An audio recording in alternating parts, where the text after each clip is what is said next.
Being on here to talk about Exodus, is just the first 4 chapters has so much and don't want to miss it. So here we go. So just in Exodus 1, it is wild to me how much we see the importance of the spiritual discipline remembrance. We see in Exodus 1:7. But the sons of Israel were fruitful and increased greatly and multiplied and became exceedingly mighty, so that the land was filled with them. Exodus 1 verse 8. This is where remembrance comes in. Now a new king arose over Egypt who did not know Joseph. He said to his people, Behold, the people of the sons of Israel are more and mightier than we. Come, let us deal wisely with them, or else they will multiply, and in the event of war they will also join themselves to those who hate us and fight against us and depart from the land. So they appointed taskmasters over them to afflict them with hard labor. We see how remembrance is so important here, because this Pharaoh did not know of Joseph and all that he had done for Egypt. He did not know the story. And so with that causes this fear to come in, because he doesn't know that the Israelites were there because they saved Egypt back in the day, that a Hebrew man saved them.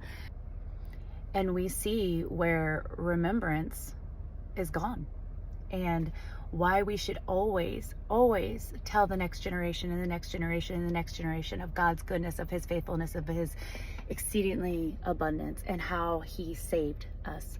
Because who knows, maybe in this situation it could have saved all this from happening. However, we already knew it was going to happen because God already forewarned that it would happen in Genesis. So even though man's fear was great, the fear of God was even greater. Check this out. So in Exodus 1:15, then the king of Egypt spoke to the Hebrew midwives, one of whom was named Shiphrah and the other was named Puah. And he said, when you are helping with the Hebrew women to give birth and see them upon the birth stool, if it is a son, then you shall put him to death. But if it is a daughter, then she shall live. However, the fear of God comes in.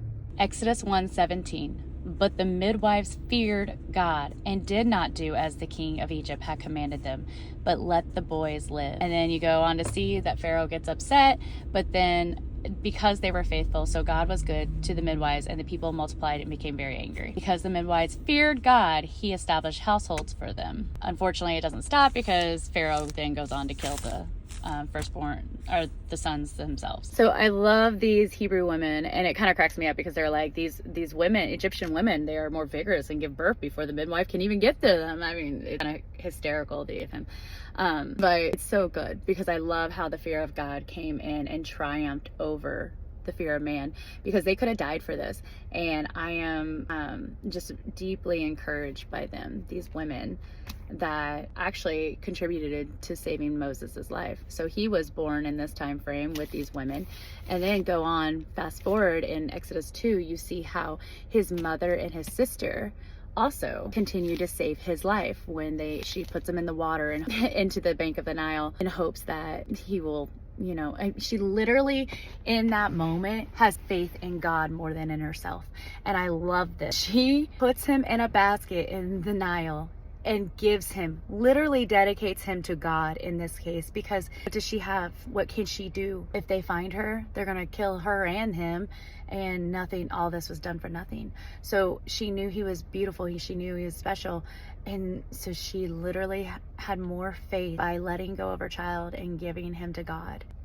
And then his sister stands at a distance. And what great favor came upon this family and their obedience and their faith to, one, withstand the rules, and two, for one to go against what was being told of them to do, the murder.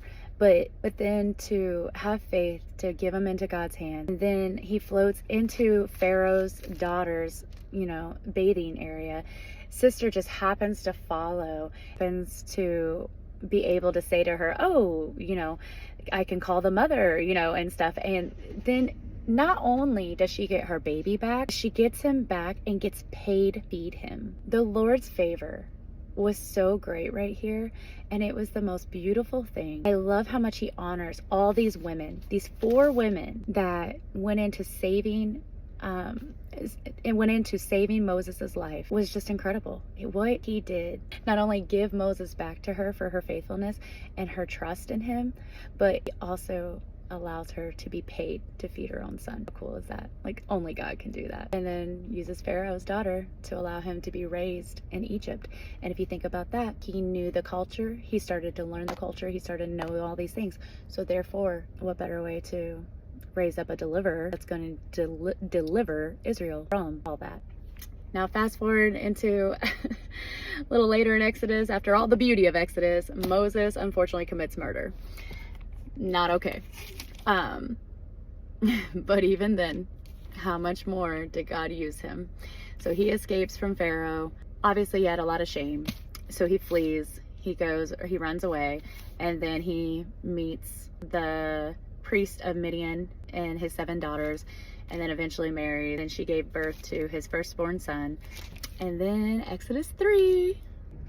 So in Exodus 3, we get to the burning bush. And something I never caught before that I'm really excited to share this year, Exodus 3:3-4. See, the angel of the Lord appeared to him in a blazing fire from the midst of the bush, and he looked, and behold, the bush was burning with fire, yet the bush was not consumed. So Moses said, I must turn aside now and see this marvelous sight, why the bush is not burned up. When the Lord saw that he turned aside to look, God called to him from the midst of the bush and said, Moses, Moses. And he said, Here I am. Then he goes on to say, remove your sandals, for this is holy ground. And I found this fascinating this year because it seems to be that it was Moses's curiosity and his drawing near that actually seems to cause God to speak in this moment. I'm really curious about that. I want to pray more into that, but I just thought that was really cool because it was him drawing near to the bush. And then, because when the Lord saw that he turned aside to look, God called to him from the midst of the bush, Moses, Moses.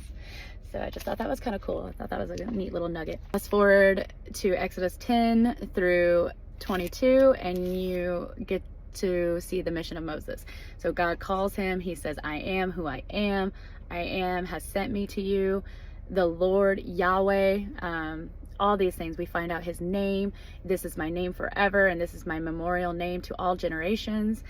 And then he goes on talking about bringing them to the land flowing with milk and honey in verse 17. Then proceeds to go on and 18-22 and talking about, oh, the king of Egypt will not permit you to go except under compulsion, and so I will stretch out my hand and strike Egypt with all the miracles which I shall do in the midst of it, and after that he will let you go. So he kind of prophesies to the whole Exodus going to happen, like what he is about to send him to do. So then Exodus 4, this is what kind of inspired me to do this video today, because it's so good. There is something about Exodus 4 that just screamed out at me this year, and I wanted to share. So here we go. So the Lord comes to Moses and tells him all he's about to do. He shows him the staff in his hand. He shows him, all these things, and his hand turns to leprosy. All these things are going on. And it really got me this time because the Lord gets kind of angry with Moses. Exodus 4, verse 10. Then Moses said to the Lord, Please, Lord, I have never been eloquent, neither recently nor in time past, nor since you have spoken to your servant.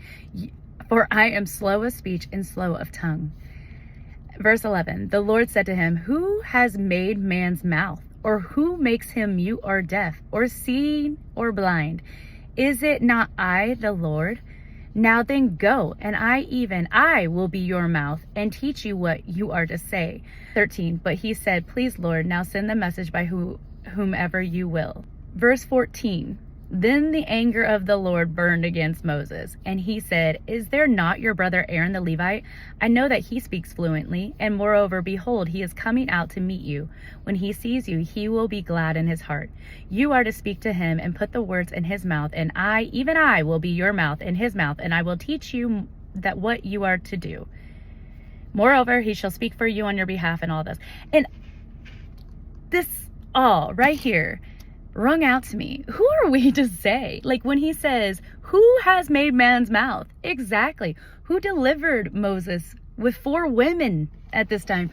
4 women got to save Moses's life to get him even to this point right here. And he was in all that. He designed Moses from birth. He fearfully and wonderfully made him in the womb. My point here is when the Lord asks us to do something, it's not about us, it's about him and what he can do through us. It's a false humility to say I can't, or we can't because of insert whatever. When we say we can't, we undermine him and who he is working through us and what he can do. We must always give our yes to him. And that's kind of like the big eye opener for me on this one. I was like, yeah, who did make man? Like who, I mean, you made me, Lord. So why would I ever tell you, no, I can't do that? Because if you say that I can, obviously I know if you're using my greatest weaknesses against, like, to use me, clearly you're in there, clearly you're in this, and clearly you're working through me. So the only thing that is required of any of us is when the Lord calls us to do something, we just give him our yes. Because in what world do we tell our creator, the one who created us, no, we can't do that? No, Lord, I can't do that. No way I can do that. That's how I felt with these videos, honestly. Like, I ran from doing this with devotion for very long. I did not want to do this. This is really hard for me to do every day. This is not what I want. I don't want you to see my face like this all the time. I don't want to talk like this on a video camera all the time. This is so hard for me. This is really embarrassing for me. And I don't even know why. But I can't even really justify that. But that's how I feel inside. However, when I was disobedient and not doing it right away when he called me to do this in the first place, that right there is just telling him that I don't trust him, that I think I know better than him, you know? So finally, I got a word in church, and the pastor was just speaking, and he was speaking on something else. But whenever he spoke, he started talking about the parable of the talents. And all I kept, out of nowhere, it just kind of went black in the room. And all I kept hearing was my pastor say, talents, talents, talents. And then I heard the Lord say, I have given you all the talents. I've given you everything. And you are doing nothing with this. And you either do it or you are the third servant in the parable of the talents. And I'm the one burying my talent in the sand. And I was like, I don't want to be that one. Like, I don't want to. So I went running after church into the prayer room and immediately started being with him and then making these videos and different things. So, I mean, he got my butt in gear. But that's why this probably rang out to me so hard this time. Because in Exodus 4, who are we to say what the Lord can do through us? Who are we to say, no, Lord, when you created us? Who are we to say that we're not worthy? No, we're not worthy. We're never going to be. But because of who he is in us, because who he is through us, it doesn't matter what sins in my past. If I have repented and turned my life to him, I let him use me. And I follow him in full obedience, complete obedience, no matter what. He is my Lord, and you cannot tell your Lord no. You have to give him your yes. If he is your Lord, you cannot tell him no. You only give your Lord yes and amen. That was just ringing really, really hard in my heart. And I pray that it helps someone else, because I know how much it helped me. It's good. He's so kind. He's so good. And he never wants us to miss out on an opportunity to be with him in a move of God. He wants to partner with us. He wants us to be with him on this walk, on this journey. He wants us to take him. He never lets go of our hands. We are the only ones that let go of his. He will always have his hand extended out waiting for you. It is our choice if we let go of it. It is our choice if we walk away from it. It's a great reminder. It's such a strong message. But it also reminds me of Job. Who are you? Like, you know, so. But I do love it, because in the end of Exodus, we see that Exodus 4:17, you shall take in your hand the staff in which you shall perform the signs. Exodus 4:20, at the end of it, Moses also took the staff of God in his hand. And there's something comforting about that he gave him something to hold on to steady him. A staff is there to help walk, help steady. And there is something so beautiful about that coming through with that staff in his hand. And it was good. It was steady. He gave him a staff to be kind there. That's what I got for Exodus today. Exodus 4 was just ringing out in my heart, so I went ahead and just did 1 through 4. 5 through 9 will probably come a little later. We'll see if I get it in Sunday. We have a lot of activities going on this weekend that is causing physically no extra time, but we'll see what I can do. Otherwise it might just be a little late. I pray you all are enjoying reading. I'm praying you're loving Exodus, and if you have any questions, drop them in the comment below and I'll be happy to try to address them in the next video, or reach out privately and talk, or however you want to do. So the purpose of reading together is to stay in community together and stay in fellowship and conversation together. So hope this video blesses you. God bless you all. Have a great day.